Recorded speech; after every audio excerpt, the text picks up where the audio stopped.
Chapter 12, Shrimps. Next morning, Rosie told Jim that he would have to help her if she was going to feed him. She tied an old sack over his shoulders to disguise the workhouse clothes in case the police saw him. "You'll have to keep moving, Jim, same as me," she warned him. "If the bobbies see me standing still, they'll soon pack me off as well. We'll both be running all day." Jim liked working for her. When her voice grew tired, he would shout out for her, "Whelks, salmon for sale, pickled fish and shrimps." He danced round while he was shouting, partly to keep himself warm and partly so he could watch out on all sides for policemen coming. He had such a light, skipping way of dancing that people stopped to watch him on their way to their shops and offices. They soon got to know him. "Skip for us, Jimmy," they used to say, especially if they saw him standing on his own. "Buy some shrimps and I will," Jim would say, and Rosie would step up with her tray of seafood and persuade them to buy something. While they were eating, Jim would dance for them, and he would close his eyes, close out the street, and close out the faces of all the strangers. A long time ago, his father had danced for him in their cottage. Jim could just remember the laughing faces of Emily and Lizzie as they sat on a long polished bench by the fire. He had been a very small boy then. He remembered clapping his hands and shouting out as his father danced. And the faster his father jumped, the more the flames in the fire had danced, like wild yellow spirits. "Faster, Pa, faster!" the children had shouted, and the black shadow that crept from his father's feet had become a crazy long-limbed prancing shape across the walls and the ceiling. And Jim had jumped down and run to do a skipping dance with him and been lifted up to the beams. There he was in the room again, while strangers watched him and ate Rosie's seafood in the cold street. "I'm very pleased with you skipping, Jim," Rosie told him, breaking into his dream. "I'm selling more salmon than I can buy. They'll have to have it boiled plain if they want more of it, and they'll have to like it." He had been staying with Rosie a few days when he first saw the doctor. He and Rosie were going back to her cottage one afternoon when they heard a voice behind them calling, "Rosie! Rosie Trilling!" And they turned round to see lame Betsy limping after them, holding up her skirts as she tried to hurry through the mud. "I've been worrying about that boy," Betsy panted, "whether he'd find you and whether you'd give him a home and how he was doing." "Oh, he's doing fine," Rosie laughed. "He's a real little dancing man, ain't you, Jim? But he can't stay with me for long, he knows that, and I'm in mortal fear of my grandfather finding him and throwing us both out. You know what he's like, Betsy." Betsy stuffed her loose hair back under her cap. "Well, I've got a fine plan." She held out her hand, plump and pink with cold. "You come with me, Jim. I'm going to take you to school." Jim's stomach churned with terror. "I hate school!" he shouted. "I hate school teachers!" He tried to pull himself away from Betsy. "He's not a school teacher, Jim. He's a doctor, so they say, and he's got a school going for the likes of you, Jim. He's an odd soul, they say, and he stands on a box in the middle of the street and asks people to bring their children along to his school, and he don't charge them nothing." She stopped for breath, banging her chest with her fist. She held out her hand again. "Come on, Jim, it's a fine chance for you." Jim felt tears scorching. "Please don't make me go to school." But Rosie pushed him gently towards Betsy. "Go with her, Jim," she said. "Somewhere to go where you'll be warm and dry, and it's free. Wish I had a chance to go to school." "But I want to help you, Rosie," Jim called out, but Rosie hurried away from them. Betsy pulled him along with her, squeezing out comforting words between her breathy wheezings. "You'll hear all sorts of stories, I should think, and sing lots of nice songs. I don't want you getting into bad ways, Jim, just 'cause you ain't got a mother and a father. Look at that crowd. That'll be him talking now." Betsy pushed Jim to the front of the staring crowd. A thin man with spectacles and fluffy side whiskers was standing on a box, turning from side to side. He spoke in a light, soft voice with an Irish accent, which Jim could hardly understand. Some of the people watching him were laughing, and a group of ragged boys were cheering. The man didn't seem to hear them, but just kept on talking in his gentle voice. Jim strained to hear what he was saying, and then caught the words that he dreaded. It was almost as if he had been hauled by the scruff of his neck into the long, dim schoolroom of the workhouse, with Mr. Barrack slicing the air with his whistling rope. "God is love," said the doctor. "God is good." "No, he ain't," Jim shouted. "He ain't good to me." Everyone broke into a roar of cheering laughter and shouts. One of the boys on the corner picked up a lump of mud and threw it at the doctor. It landed with a splash across his face, stopping and blocking his mouth as he opened it and tried to speak. The doctor coughed and wiped his mouth on his sleeve. He was jostled off his crate.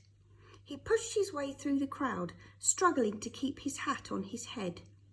As he passed Jim, he looked at him just for a second, and what Jim saw in his eyes wasn't anger or reproach, but sadness. Jim turned away. Betsy was wiping her eyes on her sleeve. "Go on," she laughed. "Back to your Rosie, you vagabond. There's not much you don't know." Jim raced off through the alleyways to find Rosie. He was followed by some of the boys from the crowd. "Hey, Skipping Jim," they shouted. "Wait for us." But Jim didn't stop until he had found Rosie again. The boys panted up to him, cuffing him lightly with their fists to show they wanted to be friends. "Come on, Skipping Jim, dance for us," they shouted, and they stood about in their tattered clothes, hugging themselves against the cold, while Jim leapt around to make them laugh. "You'll soon wear those boots out," Rosie warned him. "Save your dancing for the proper customers." But Jim wanted to dance for the boys. They didn't often laugh. There wasn't much for them to laugh at. He was always too shy to talk to them. But after that day, when he had made them laugh at the doctor, they often came to watch him dance in the streets. One of them was a red-haired, pokey sort of boy. He reminded Jim of Tip just a bit. His hair was bright and untidy, and it poked out of the holes of the cap he wore on the side of his head. His toes wriggled like cold pink shrimps out of the end of his boots, and his shirt hung off his skinny arms like tattered sails hanging off the spars of a ship. He had made a sort of living selling bootlaces. "Bootlaces, mister!" he shouted at passers-by, whirling the laces above his head as if he was a ribbon seller at a fair. "3 for the price of 2. You don't want 3, sir? Well, 2 for the price of 3 then. Can't say fairer than that, can I?" When Jim was skipping, the boy used to sit with his mouth wide open, as if he was afraid to laugh out loud.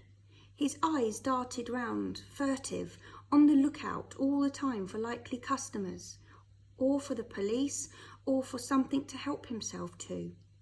He would suddenly leap up and dash past a stall when the owner wasn't looking, and grab a lump of cheese, or the broken end of a pie, or a hot muffin. He'd run into a dark corner and stuff his cheeks full of it. Jim reckoned he must swallow it whole, it disappeared so fast. If the stallholders saw him doing it, they usually swore at him or chased him. But sometimes they saw him coming and looked the other way.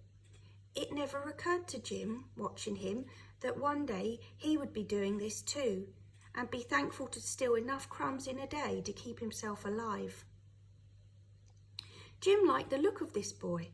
A few times he went over to him to say something, but the boy would just run off as soon as Jim came near, as if he'd just remembered a job that needed doing. Jim would feel awkward then and would pretend to be searching for something on the ground where the boy had been squatting. But every day he thought, "I'll talk to him today. I'll find out what he's called, that's what." One evening, just as dark was coming, the lad was sitting watching Jim in his nervous fox-like way when a raggedy woman crept up behind him. She put her hands on his shoulders and shook him. "Gotcha," she said. "You've been hiding, ain't ya?" He jumped up, trying to get away, but she pushed him to the ground and pinned him there with her knee on his chest. Her hair was as wild and red as his, and her voice thick and slurred. "Where's your money?" she demanded. "Ain't got none," the boy said. She flipped him over as if he was a wooden doll, felt in his back pockets and held up some coins. "Now you got none," she laughed, and before he could sit up, she'd gone. Jim had been crouching on the other side of the road watching. The boy saw him looking and turned away, covering up his face with his hands. He stayed hunched up just as the woman had left him.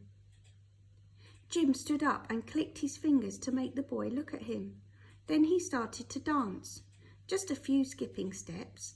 "Laugh," he wanted to say, but daren't. "It's all right, you can laugh." It was then that the boy seemed to make up his mind about him. He jumped up and joined Jim, kicking up his legs in imitation of Jim's dance, holding his arms high above his head so his laces fluttered round like maypole ribbons. His pink shrimpy toes wriggled above the flaps of his boot soles, and with each step he took, he slapped his foot down again so firmly on the road that the mud splattered round him like flies round a cow.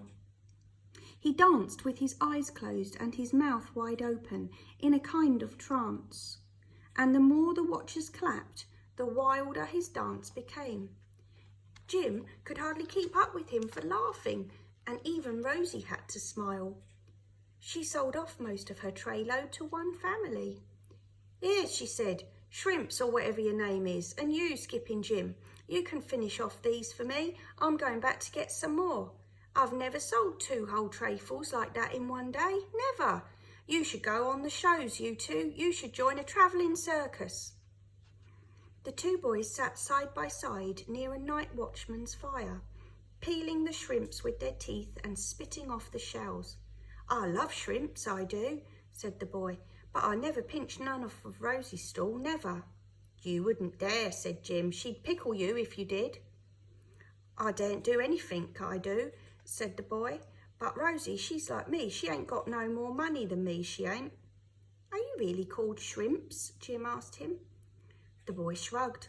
"Shrimps is what they call me, and shrimps'll do." "Sounds like a funny name to me," Jim said. "Who was that woman?" The boy narrowed his eyes. "My ma," he said. "Only she kicked me out years ago, didn't she? She only comes looking for me when she wants money. Not much of a ma, she ain't." "Where do you live then?" "Depends, don't it? See, if I make a copper or 2 selling laces, I spends it in a lodging house for the night." "Cool, on your own?" "On me own, and with about 50 other geezers what snore their heads off all night. It's like a thunderstorm sometimes, and if I don't have no money," he shrugged, "I sleeps where I can, don't I? Where the bobbies won't find me. That's where I live." He jerked his thumb at Jim's jacket, where the sacking shawl had slipped away. "I spent a week in that place, worse than anything I'd ever knowed. The workhouse was. It was worse than sleeping in a barn full of rats, and I'd done that a time or 2. "Worse than that," Jim agreed. "Worse than sleeping in a sack full of eels." The boys both giggled. "Eels," snorted Shrimps. "Eels is charming company. I ate an eel once when it was still alive. It wriggled all the way down my throat and round my belly and up again and out through my mouth." "Bellies," said the eel. "Boys' bellies is nearly as bad as the workhouse, and it wiggled off home. It was all right, that eel." He wiped his mouth with the back of his hand and looked at Jim sideways. "You got a brother, Skipping Jim?" "No," said Jim. "Have you?" "Yeah, used to have, but I ain't got one now." Shrimps dug the flaps of his boot soles into the mud. "I'd like a brother to go round with." "So would I," said Jim. The 2 boys stared straight ahead, saying nothing. The watchman poked his fire so the flames hissed. He got slowly to his feet. "5 o'clock," he shouted, and trudged off to light up the lamps between the houses. 5 o'clock, my lovelies." Got to go, Shrimp said. I got a queue to see to. People often breaks their bootlaces when they're standing in queues. Just snaps off, they do. If I crawls round and tweaks them when they ain't looking. Will you be here tomorrow? Shrimps looked down at Jim. He took a bunch of laces out of his pocket and swirled them round his head. Then he shrugged and ran off. That night, as Jim ran home to his shed, his head was busy with new thoughts. There was easily enough room for another small boy to squeeze in. It would be warmer with two of them. Rosie wouldn't mind, especially if Shrimps got his food in his usual way. Be nice to have a brother, he thought as he ran. A brother like Shrimps, real nice that would be. It would be a long, long time before he slept so well again. His sleep that night was broken by a stomping of boots and the screech the catch gave as the door was pulled open. It was as if someone had let the river in. A candle was held out towards him and Jim opened his eyes. Two men stood looking down at him, their eyes black holes in the candlelight, their beards froths of fur. Jim recognised one as Rosie's grandfather. The other man was square with a box-like face and hair that slanted across his eyes like a slipping thatch. This boy, do you mean? He gave Jim a kick. Jim sat up in fright, clutching his sack around him. I knew I'd seen a lad running in here, Rosie's grandfather wheezed. A little rat he is, skulking in my shed. I'll weasel him out, I thought to myself. I'll winkle him out when the time's right. Please, mister, said Jim, I ain't doing no harm. Stand up, the square man said. His eyes bulged above his fat cheeks as if they were lamps trying to make their way through the thatch. Jim struggled to his feet. He's only a twig, the square man said. There's no bones in him, hardly. He'll grow, said the grandfather. I know his type. He'll grow big and powerful. You can train him up, Nick. When he's only that big, won't give you no trouble that size. He's just right. And while he's training, he won't eat much. Nick grunted. Well, he's here and I'm stuck for a boy, so I'll take him. Grandpa sighed with pleasure. Nick fumbled in his pocket and gave him a coin, which the old man held out to the candle, chuckling. Come on, boy, Nick said. Bring your bed, you'll need that. Jim stumbled after him, pulling the sack round his shoulder for warmth, and the door screeched behind him as the old man fastened it too. Tell Rosie, Jim began, and Grandpa swung round and snarled at him. She won't need no telling. I'll thank her, shall I, for stealing food from her grandmother's mouth to stuff in yours? Go on, go with grimy Nick. You got a home and a job now. You've nothing more to want in life, that's what. He walked slowly back to his cottage, laughing aloud in his coughing way, spinning the coin that grimy Nick had given him so that it gleamed in the air like a little sun.